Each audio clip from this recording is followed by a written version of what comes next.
ჩარდახიანი დგანან ურმები, კამეჩი კამეჩს ლანდით აშინებს.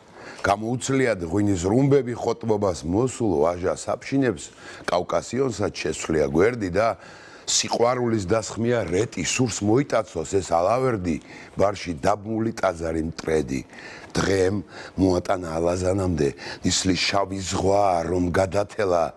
დღეო, ნეტავი აღარ დაღამდე და თუ დაღამდები არ გაგათენა მეორე მხრიდან, ალაზანს უწევს, თვრალი ფარეხი ღამენათევი თითქოს, მინდია სუფრა გაუწყვეს, გველის მჭამელი დევს აწევს, დევი მართულზე, ცეკვით ქანც მილეული ცეცხლს მიჯდომია, ქისტი ჯამბაზი, ხალხი იგრი აქ არეული როგორც არღანი და მუხამბაზი, მაგრამ ამ კახეს სხვა ხმაცევალა, თეთრი ტახისა და თეთრი ბატკნის მღერის ახალი დედას ლევანა ხმა ალავერდის საძირკველს ჩადის, ზედრო მიუშვა მოთხრის ძელქვას, ეხლა კი მინდა სეირს უყურო და უთოკია სიკვდილის წელკავს, სვეტზე მიბმული კურარტი კურო ნეტავ რამ წვიმა, ანდა რამ თოვა, ამდენი ხალხი და ჯამათი შესმენ ალაზანს, ღვინოთ თუ მოვა და ახლა კიდე ჭამათქვი მათი ტკბილო კახეთო, მადლი შენ გამჩენს, შენ ბარაქიან, დარძიან ცურებს, ღრუბელი ცაზე მიაგავს კამეჩ და კამეჩივი დღამე მის ცურავს დგას სოხშივარი და ორთქლი მწვადის კაციან ბოლში, თვალს ვერ გაახელს, ირემ-ირემს ბალახს მიაწვდის სავსე ღვინის ჯამს, კახელი კახელს დგას ფიროსმანა ხატავს დღეობას, ჩარდახიანი ურმების მორევს, ვაჟა ფჩაველავქებს ხელობას, ჯიხვის შაერი ჩასვლის მეორეს, შაიბდნენ ერთად, შაშვი კაკაბი, ბესიკი გაფი და საათნავა კიდევ ბევრი ალხინის საბაბი, ეხლა კახეთში ხო რთველი შემოვა, ტკბილო კახეთო, მადლი შენ გამჩენს. ქვეყნად რომ არ ვის დავეჯაბნებით, ალავერდიდან მოვალთ ალავერდს სავსე ცხოვრების დიდი ჯამებითო. აი ესეთი ლექსი თქვა იციან ტაბიძემ, ამ იმერელმა კაცმა. კარგად. შენ წარმოედგინე კახეთზე.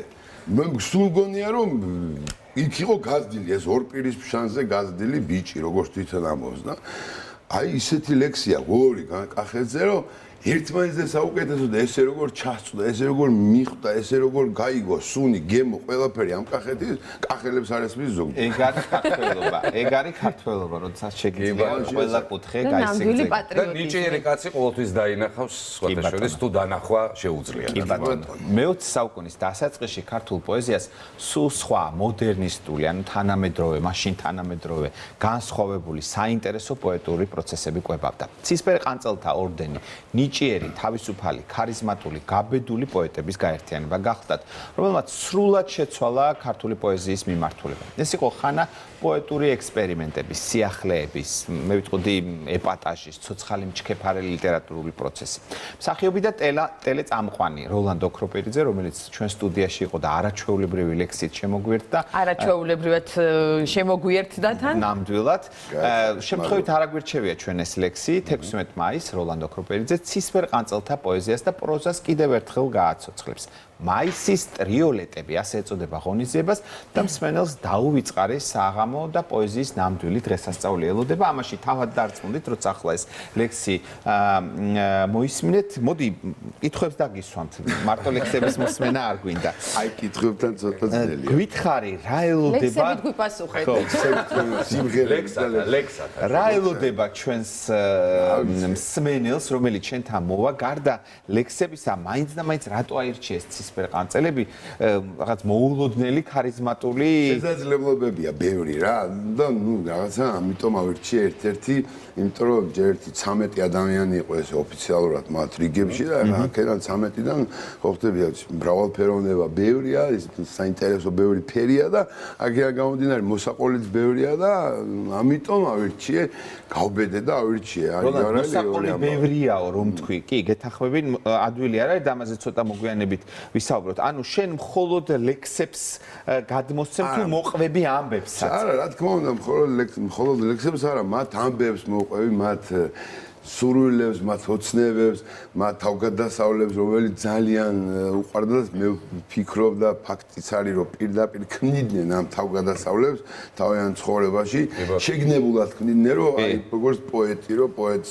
ეს ალბათ უნდა ცხოვრებაში ერთხელ თავს მაინც გადახდენილი კონდეს და ძალიან ფერებს ქმნიდნენ. ამის და ეს შემოიტანეს ევროპიდან, ყველას კარგად მოიხსენება და ну ძალიან ისეთი იყო, რა ქვია, მათი ცხოვრება ძალიან საინტერესო, რომ საცვლიდან დაწყებული ჩაცმულობა, ლაპარაკის მანერა, ანუ თავისი ყველაფერი შექმნა. წერა, შრიფტი, ხატვა, ყველაფერი, ანუ სახელების შეცვლა, რაღაცების მოგონება, შუა ქალაქში პირდაპირ აწყობდნენ ამ ამბებს, რა ქვია და ხო აქედან გამომდინარე იქნება ეს ამბები იქნება მათი თავისთავად ლექსები იქნება რაღაცა სიმღერებს დამაბრალეს ასე ვთქვათ რომ ღერიო თუმცა მე არ მგონია რა სიმღერო თუმცა რაღაც საქართველოში ცოტას მე მგონი ყველა მღერის მithumetes ყველა ნიჭიერი ადამიანი ყველა მღერის მე მგონი და ყველა ამ შემთხვევაში ვფიქრობ სიმღერითაც უნდა გელოდოთ როლიკო ასეთი კითხვა გამიჩნდა ნუ 13 ადამიანი იყო და ტიციან ტაბიძის ლექსი წაიკითხა თუმცა პაოლო ილაშვილი გრიგო რობაკიძე კოლაუ ნადირაძე არის საკმაოდ ესეთი მნიშვნელოვანი პოეტები იყვნენ მაშინ ცისფერყანწელებთან ამ რიგებში, რომელმაც სამწუხაროდ 15 წელიც არ გასტანა, მაგრამ საკმაოდ დიდი კვალი დატოვეს. რომელიმე გამორჩეული ავტორი თუ არის ამ 13-დან შენთვის პირადად? აი, გიორგი ლეონიძე მაინც რა ალბათ, იმიტომ რომ კახეთთან ასოცირდება და ეს ბუხუნაკასი რაღაცნაირი თავისი ხმით და არა ყველა ანუ ეს ლექსი ტიციან ტაბიძის კახეთზე იმიტომ წაიკითხე რომ რაღაცა უკვე სუბიექტური ხარ ხო? არა, ამ შემთხვევაში ვიცი რომ ძალიან სუბიექტური კახეთთან მიმართებაში კი იმერელი კაცის ვისგაუსი ხარ რა თქმა უნდა და ეს აღფრთოვანება იყო რომ იმერელმა ასეო კახეთი ასე და ხასიათი კი არის ეგეთი რამე ხა შეიძლება რა რაღაც მომენტში იყოს ეგეთი რამე თუმცა მართლა ეხლა მაგათთან galaktionიც იყო ცოტა ხანი, თუმცა თავდაპირველად. მასე ისიც იყო, რა ქვია, ლადო გუდიაშვილიც. კი, ილუსტრაციებს ხატავდა მათთვის და ასე შემდეგ. ჩიმერიონში დაყოლათ თორემ მოხდა. იცი რა მაინტერესებს, სანამ ვასიკოს მივცემ კითხვის საშუალებას, ჩაგეჭერი და ბოდიში. იცი რა, მე ძალიან სიამოვნებს და შემეძა შეკითხვა არ დავსვა, ეს გისმენთ. არა, უშენოთ ეგ ამბავი არ გამოვა, თუმცა ერთი ასეთი კითხვა მაქვს. ეს გაერთიანება ერთის მხრივ იყო თამამი, თუმცა ყველაფერი ძალიან სევდიანად დასრულდა. საკმაოდ სევდიანი ამბავია.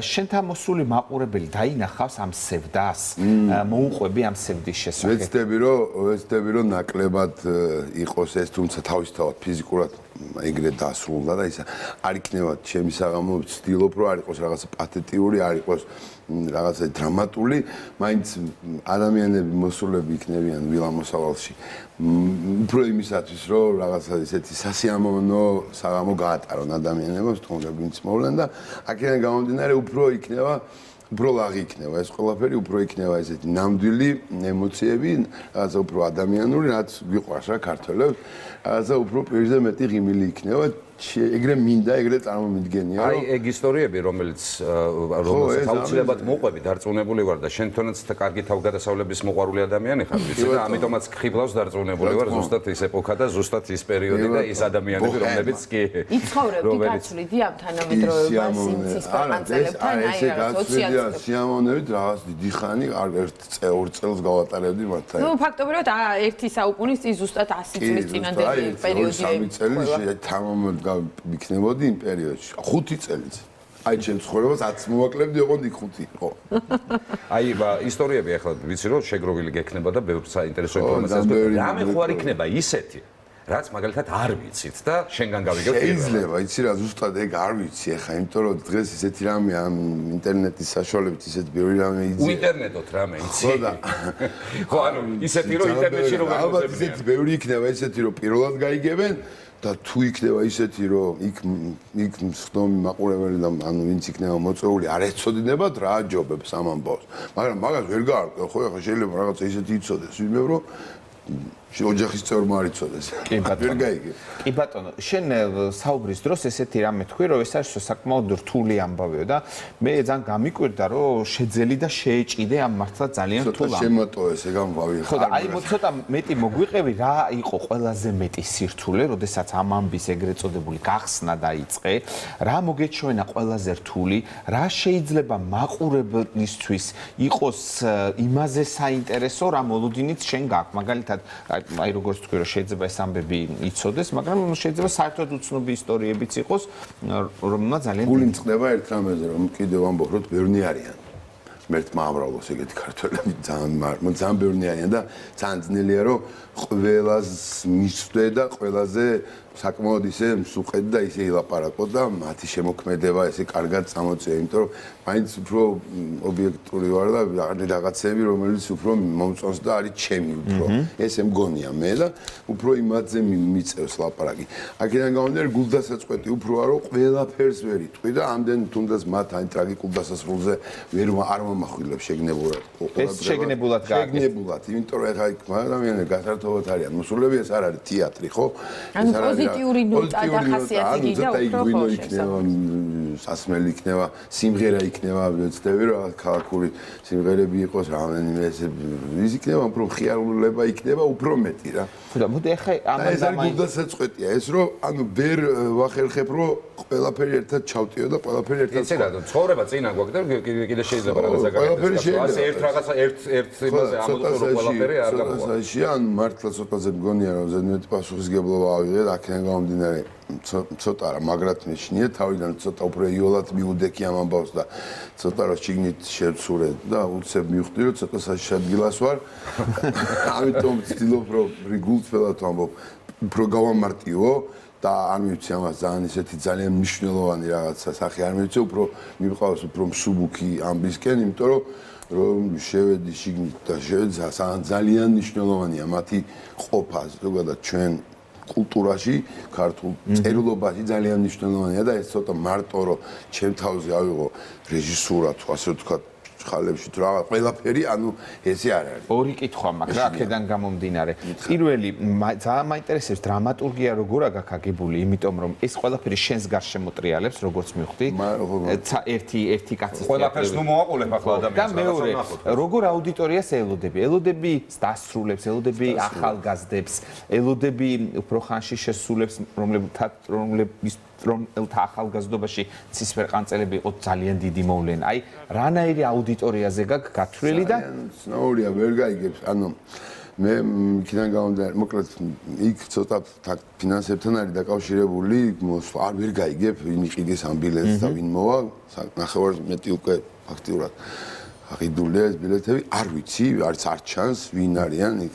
თუმცა მე კარგი იქნებოდა რომ ახალგაზრდები უფრო მეტი ყოფილიყვნენ, მე ესე მინდა, მაგრამ მე შემდეგში ვაპირებ რომ ეს დარჩება და დარჩება, ასე ვთქვათ, რეპერტუარს დავარქმევ, ასე ვთქვათ, ჩემ რეპერტუარში და ვეცდები რომ გაჩნია ხა იქ ვინ იქნებიან, მე ვეცდები რომ ეს ამბავი მე სხვა და სხვა ადგილას მოყვე ზოგან შეიძლება სრულიად უსასყიდლოდ და ასე ვთქვათ, ანუ იქიდან გამომდინარე მე მივხვდები ვინ მოვიდა და ვინ არა, არ ვიცი, ეს არ ჩანს რა ჯერჯერობით ბილეთების გაყიდვის პროცესში. იცი რა, მე იმეც ვიტოვებ, არ ვიცი, ეს ჩემი ვარაუდია. კი, იმიტომ რომ აი მაგალითად მიუხედავად იმისა, რომ ამ კომპიუტერულ ხანაში ვართ, ხო, რაღაც წიგნი მაინც არ შეიცვალა, ანუ შეიძლება ისეთ შედარება არ, მაგრამ პოეზიის სიყვარული არსად არ გამქრალა და წონებული ვარ და ასაკი არ გააჩნია. პოეზია ან გიყვარს ბავშვობიდან, მე ასე ვიცი, იმიტომ მე მიყვარდა ძალიან ყოველთვის და მე ხა ცოტა ზასწავლოს მდგომარეობაშიც მიყვარს ასე რომ ამბავი აი შეიძლება პოეზია არ გიყვარდეს და ამბავია რომელიც ამბავს მოყვება მე არის მარტივად უბრალოდ რომ ისე პოეზია შეიძლება გიყვარდეს მაგრამ ნუ წაიკითხავ შეიძლება შენ თვითონ წაიკითხო მაგრამ აი ეს ამბები როდესაც გიყვებიან საინტერესო მონათხრობი რატო დაიწერა რა განცდის ქვეშ იყო როგორ რა ყოფა იყო იმ მომენტში რას განიცდიდა ძალიან მნიშვნელოვანია ეს და დარწმუნებულია შენ ამას ძალიან მაგრად გააკეთე გონია კი დარწმუნებული ერთ რამესაც და დაგანებეთ თავი და უკვე შევაჯემოთ. ლადო გუდიაშვილი ახსენე და მე მგონი შემთხვევით არ ახსენე. იქიდან გამომდინარე თლიანად ცისფერყანწელთა ფართო წრესს მიმოიხილავ როგორც ჩანს და ვიზუალური მასალა ხო არ იქნება შემთხვევით. იქნება. ძალიან ცოტა მინიმალისტურად, მაგრამ იქნება.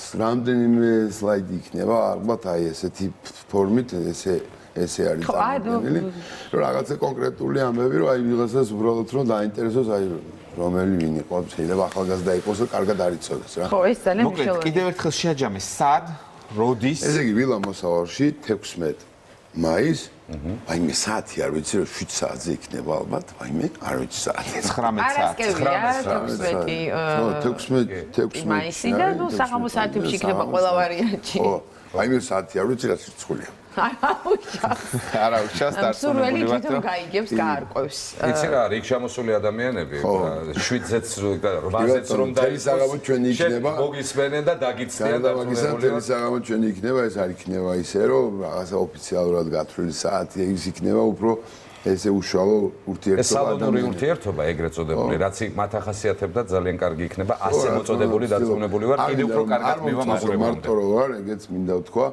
კარგი იქნებოდა რომ რაღაცა ისე, მაგრამ ამჯერად ხო, ისეა. წამოყვეთ ჩვენ იმდენჯერ გითხარი, რომ დავდგებით და წამოვალთ სურამეში შეგეხიდებით. ძალიან დიდი მადლობა. შენთან ერთად, მაგრამ შენზე უკეთესად ნამდვილად ვერ ვიტყვი. არა, შეჯიბრე, რა საჭიროა. ისეთი რამეა რა, ვინც ყველა ისე იძახის, როგორც მეორე არ არსებობს.